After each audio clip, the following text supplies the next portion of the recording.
Alors, autre fonctionnalité que l'on trouve quand on insère un tableau, c'est de venir insérer la ligne des totaux, donc ligne des sous-totaux ou ligne totale. Donc en fait, vous cliquez, comme je vous le disais, sur le tableau, vous allez dans l'onglet spécifique au tableau. Donc moi, c'est conception de la table, peut-être que vous, ce sera création de tableau, peu importe. Et vous allez retrouver ici les différentes options. Donc en fait, il y a ligne à bande, donc vous voyez, ça me met des lignes à bande, colonnes à bande, ce genre de choses. Nous, ce qui va nous intéresser ici, plutôt que la forme, ça va être ce bouton ligne totale. Donc je clique sur ce bouton qui est disponible uniquement si j'ai transformé ma zone, ma plage sous format tableau. Donc ce qu'on a fait au début du chapitre. Et donc vous voyez qu'une nouvelle ligne est apparue.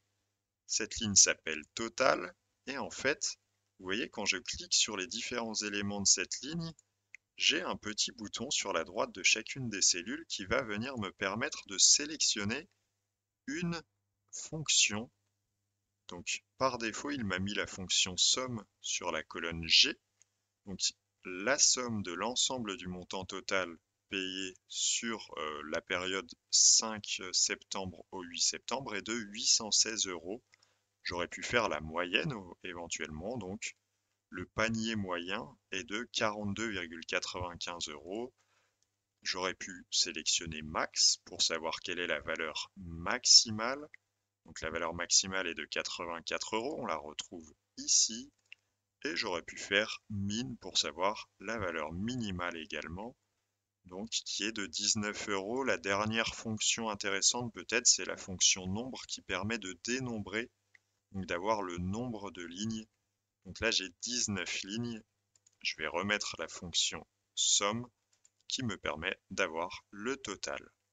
Donc ici, sur les autres colonnes, je peux également venir mettre quelques informations. Donc par exemple la somme, donc j'ai eu 36 menus commandés pour un total de 58 personnes qui sont venues. Et ensuite, je peux aussi mettre le nombre, par exemple, sur une information de texte, on ne va pas pouvoir faire un calcul de somme ou de moyenne, donc on peut mettre le dénombrement. Le nombre de lignes est de 19 pour 36 menus commandés sur un total de 58 clients et un montant total encaissé payé de 816 euros. Ce qui est intéressant également, c'est de jouer avec les filtres du segment pour voir spécifiquement pour les menus campagne. Eh bien, j'en ai eu 7 lignes de menu campagne, 14 menus campagne commandés pour 308 euros payés.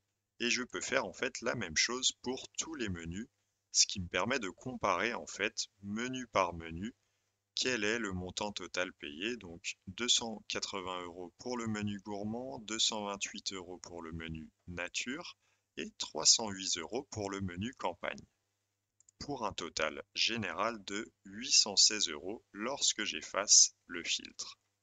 Donc pareil, cette ligne totale est assez intéressante puisqu'elle permet de mettre en place des fonctions de manière automatique sans avoir à paramétrer soi-même les fonctions comme nous le verrons dans un chapitre ultérieur.